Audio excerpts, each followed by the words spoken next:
Hello everyone, কেমন আছো তোমরা সবাই? আশা করি তোমরা সবাই খুব ভালো আছো। আর আজকের ব্লগটা আমি এখন থেকে শুরু করছি। তো চলো আমি সারাদিন কি করছি না করছি সবটাই তোমাদেরকে দেখাবো।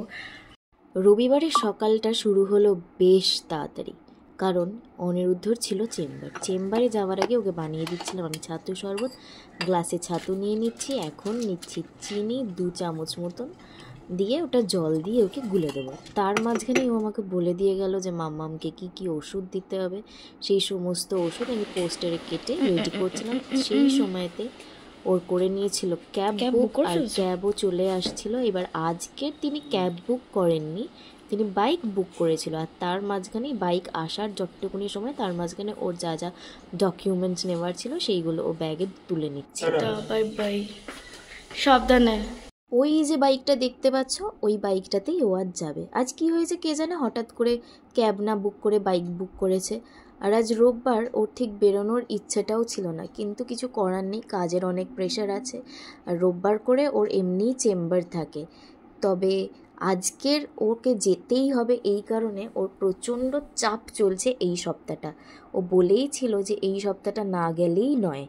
আর সারা সপ্তাহটা বাইরে থাকেও, আমারও না খুব মন খারাপ করে ও বেরিয়ে গেলে। কিন্তু কি করা যাবে বলো, কাজের জায়গা, কিছু তো বলার নেই।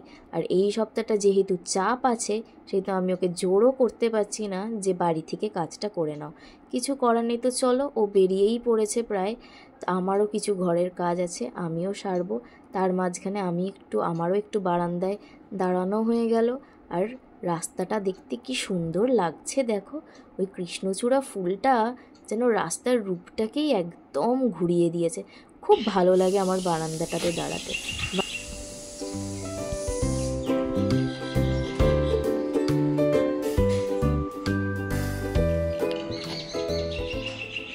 এখন করব মাম্মামের প্রেশারটা চেক করার কারণ হলো মাম্মামের মাঝে মধ্যে প্রেশারটা খুব ফ্লাকচুয়েট করে। করিনি, আমাদের মনে হয় ঠিক,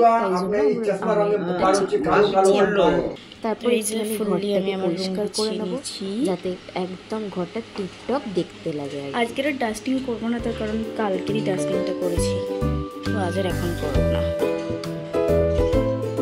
তো এখন আবার রান্নাঘরে চলে এসেছি। তো মাসি ভাজছিল মাছটা। আমি মাছটা খুব একটা ভাজতে সাহস পাই না, হাত পুড়ে যাওয়ার ভয় লাগে আমার।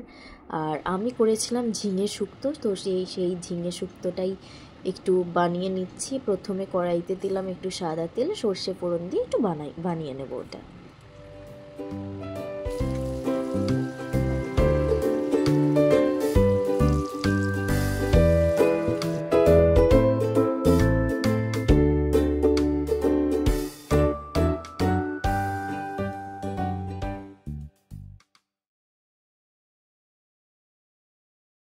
আমার এটা পুরোটাই বানানো হয়ে গেছে, আর এখন আমি যাবো স্নানে। স্নান করার পর দেখা হচ্ছে।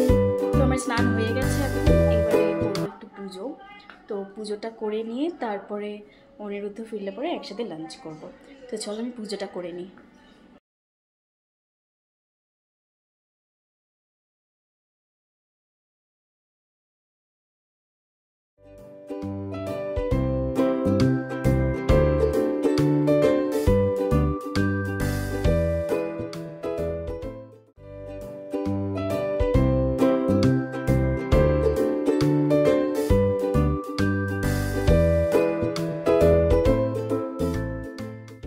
এখন ঘড়িতে বাজে 3:05। এখন অনিরুদ্ধ ফেরেনি। তো আমি আর মাম্মাম দেখছিলাম মাম্মামের কিছু পুরোনো দিনের ছবি। কি সুন্দর দেখো ছবিগুলো, মানে দারুণ দেখতে ছিল আমার শাশুড়ি মা অল্প বয়সে। এখনও তিনি খুবই সুন্দরী।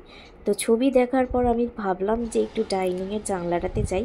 আর ওই দেখো উনি এসে গেছেন, এতক্ষণে উনি এসে গেছেন।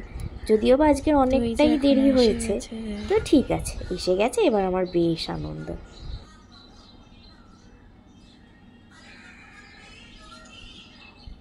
और ऐसा नहीं, बहुत बहुत लेट।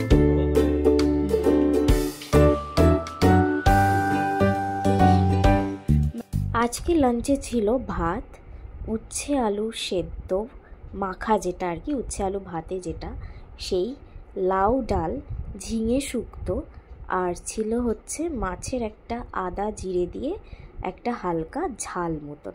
তো সেই সব খাওয়ার পর দুপুরবেলা সবথেকে যেটা হয়েই মেন আছে, অ্যাট্রাকশন ভালো। সেটা হলো আমের মোরব্বা। আহা! তো সন্ধে হয়ে গেছে, তাই ঠাকুরের আলোটা এখন একটু জ্বালিয়ে দিলাম। রাস্তাটা সন্ধেবেলার দিকেও বেশ সুন্দর লাগে দেখতে, তাই না?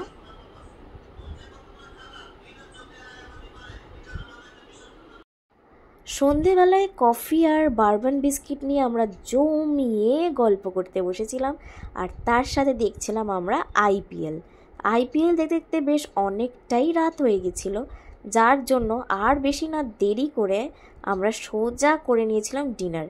আজকের ডিনারে আমার ছিল হচ্ছে রুটি আর আলু ভাজা, ওয়ান অফ মাই ফেভারিট, আর তার সাথে টক দই, আর অনিরুদ্ধর ছিল হচ্ছে রায়তা, টমেটো শসা দিয়ে রায়তা। তো এটাই আমাদের আজকের ডিনার ছিল, সিম্পলের মধ্যে। আর তারপর আমরা চলে গেছিলাম যথারীতি ছাদে। সারাদিনের ক্লান্তি আর মন ভালো করার জন্য আমাদের ছাদটাই যথেষ্ট। আর ওই যে নানান ধরনের আলো জ্বলছে, ওটা হচ্ছে অ্যাক্রোপলিস মল। ওই অ্যাক্রোপলিস মলটা দেখলে আমার মনটা যে কি আনন্দ হয় কি বলবো। ওইটা আমার ওই বাড়ির ছাদ থেকেও না দেখা যায়। বুঝতে পারবে তোমরা সবাই যে মনে হয় হাইওয়েতে যে দুটো বাড়িকে গাড়িগুলো connect যাচ্ছে করছে ওই অ্যাক্রোপলিস ওইখানটা মলটা দিয়ে। আর এইটা হচ্ছে হাইওয়েটা। কি সুন্দর দেখতে লাগছে দেখো, রাতের আকাশে কি ভালোটাই না লাগছে, আর দারুণ হাওয়া চলছে। তাই জন্যই তো আমরা ছাদে আসলাম, একটু গান শুনলাম, একটু নিজেদের মতন গল্প করলাম। আর দেখো উপর দিয়ে যাচ্ছে একটা প্লেন, কিরম মেঘ হয়ে আছে দেখো, যেন পিজা তুলোর মতো মেঘটা হয়ে আছে। কি সুন্দর লাগছে দেখতে। তো আজকের ভিডিওটা এত অবধি। যদি ভালো লেগে থাকে লাইক, শেয়ার, সাবস্ক্রাইব।